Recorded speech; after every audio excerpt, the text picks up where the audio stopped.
Hello, my name is Samantha Miller, and this presentation is for Addictions Family Counseling, and I am in the Human Services Generalist Program. And after this semester, I will begin my capstone over the summer, and at the end of the summer, I will have my bachelor's degree. This case study is about a young lady named Candy who's addicted to heroin with her boyfriend Dan. At the beginning of her addiction, heroin was a form of escape and connection for Candy and Dan. They romanticized their drug use, viewing it as a way to experience intense pleasure and deepen their bond. Candy is drawn to the euphoric and transcendent feelings that heroin provided, offering her a temporary time out from the mundane aspects of life. As time progressed, Candy's drug use escalated, and she developed a physical and psychological dependence on heroin. She experiences withdrawal symptoms when she doesn't use, indicating the severity of her addiction. These symptoms include anxiety, insomnia, nausea, and intense cravings. Candy's addiction has strained her relationship with family and friends. She has become isolated and unreliable, often prioritizing her drug use over loved ones. Candy's relationship with her parents is already somewhat distant. There is a sense that she feels misunderstood or unsupported by them, which may contribute to her seeking solace in drugs. As Candy's addiction deepened, her relationship with her parents became increasingly strained. They are concerned about her well-being and have tried to intervene, but their efforts were often met with resistance and deception. Candy's parents react to her addiction in different ways. This divergence has created tension and misunderstanding between them. The mother is stricter and controlling, while the father is more lenient and compassionate. These differing approaches lead to arguments and disagreements about how to handle Candy's situation. Candy's addiction causes a breakdown in communication between her parents. They find it difficult to talk openly and honestly about their feelings, leading to misunderstandings and unresolved conflicts. Despite their frustration, Candy's parents continue to offer her conditional support. Her relationship with Dan is particularly affected as they become codependent and enable each other's addiction. Their love is overshadowed by their shared need for heroin. As Candy's addiction deepens, she resorts to desperate measures to obtain heroin, including prostitution. Due to this, she has lost her sense of self-worth and dignity, becoming a shadow of her former self. Candy makes several attempts to get clean, but she struggles with relapse. During one of these attempts to get sober, Candy was 22 weeks pregnant and ended up losing the baby at 23 weeks, causing her major psychological distress. Not too long after this, she suffers a psychological crisis, causing her to be hospitalized, and this is how she has now ended up in my care. I believe the following assessments, theories, and interventions would benefit Candy and her family. The assessments best for Candy will be Addiction Severity Index, which is a structured interview that assesses the severity of problems in several areas commonly affected by substance abuse, including medical status, employment, drug use, alcohol use, legal status, family or social relationships, and psychiatric status. Another assessment would be the Beck Depression Inventory, which is a self-report questionnaire that assesses the presence and severity of depressive symptoms. This can help determine if Candy's experiencing depression, which is often co-occurring with addiction.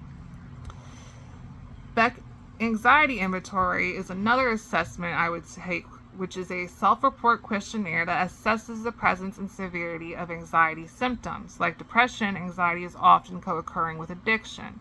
Another assessment would be the trauma assessment. Given the potential role of trauma in addiction, assessing for a history of trauma is crucial. This could involve using a structured interview like the Traumatic Event Screening Inventory or a self-report measure like the Adverse Childhood Experience Questionnaire. A final symptom for Candy will be attachment style interview to assess Candy's attachment style and identify any insecure attachment patterns. This can involve using the adult attachment interview or a similar measure. As for the parents, I would use the following assessments. The Family Assessment Device. This is a questionnaire that assesses the overall health and functioning of the family. It examines areas such as communication, problem solving, roles, effective responsiveness, effective involvement, and behavior control. Another assessment would be the Parenting Stress Index. This questionnaire assesses the level of stress that the parents are experiencing in their roles as caregivers. It can help identify areas where parents may need additional support or skills training. A relationship assessment skill is another assessment that is a brief measure of relationship satisfaction. This can help assess the impact of Candy's addiction on the parents' relationship.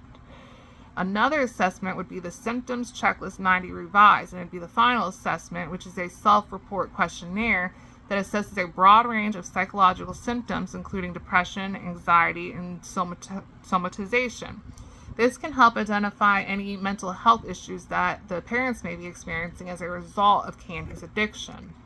For the whole family, the assessments that will be used are family sculpting, which is a technique where the family members physically arrange themselves in a way that represents their perception of the family dynamics. This can provide valuable insights into the family's roles, boundaries, and power structures. Another assessment would be the clinical interview, which is a structured or semi-structured interview with the family to gather information about their history, relationships, and current challenges. This can provide a more in-depth understanding of the family's dynamics and needs. The theories and interventions I see best for this family is family systems theory, which would help understand how Candy's addiction affects the entire family and how the family's dynamics might inadvertently contribute to her addiction or hinder her recovery. It emphasizes the importance of addressing the family's communication patterns, roles, and boundaries. It suggests interventions that the whole family, such as a family therapy, to improve communication and support. Another theory that would be useful is attachment theory, which can help explore Candy's early attachment experiences and how they might have contributed to her vulnerability to addiction. It can also shed light on her parents' attachment styles and how they influence their interactions with Candy.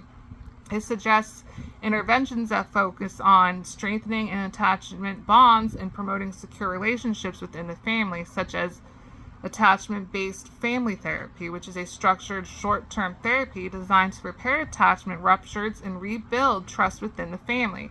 It focuses on improving communication, resolving conflicts, and creating a more secure and supportive family environment. Or mindful-based interventions would be another one, which helps individuals become more aware of their thoughts, feelings, and bodily sensations in the present moment.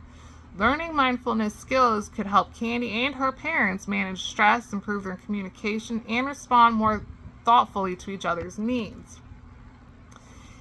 Another theory that would be used is the cognitive behavioral therapy, and that can help Candy identify and challenge the thoughts and beliefs that contribute to her drug use, such as her need for escape or her feelings of hopelessness. It can also help her develop coping skills and strategies for managing cravings and triggers.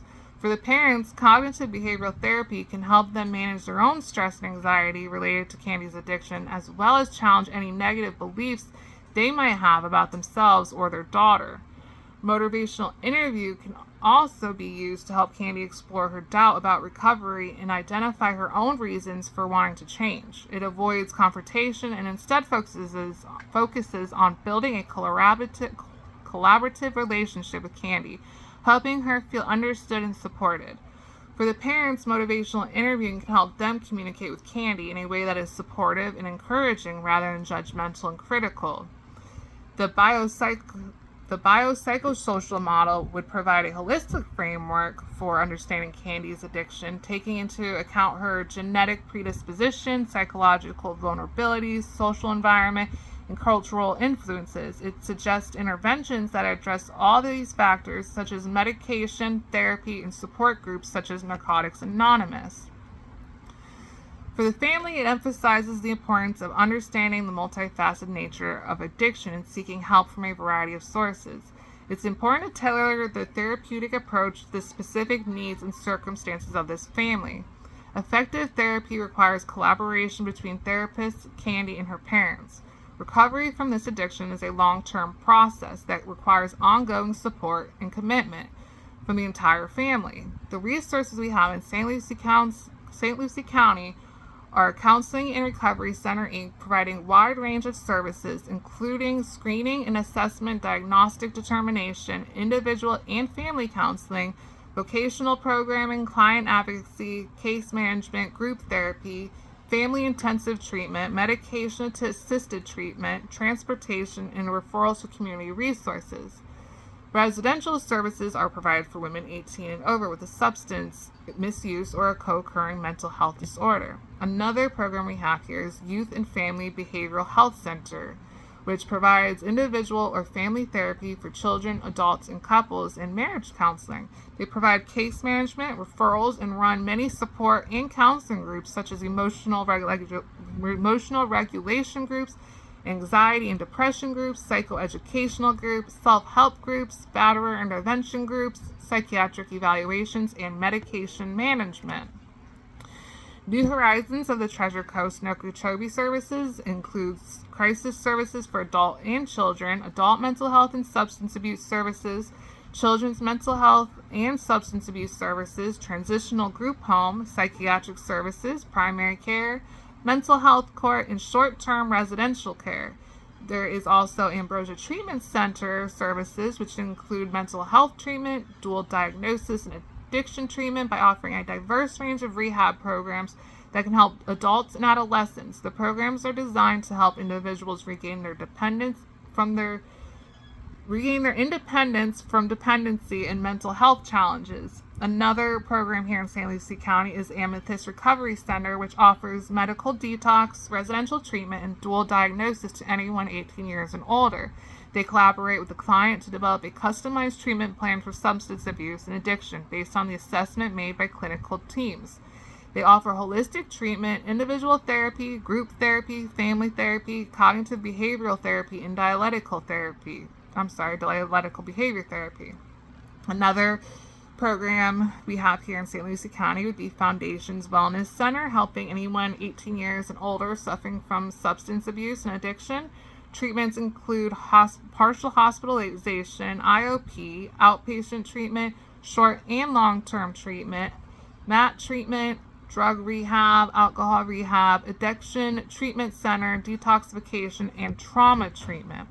If anybody suffers from drugs or any other type of addiction, I would recommend, if you're in St. Lucie County, to look up one of these programs and seek out their help, because they could be very beneficial in helping you with your problems and addictions.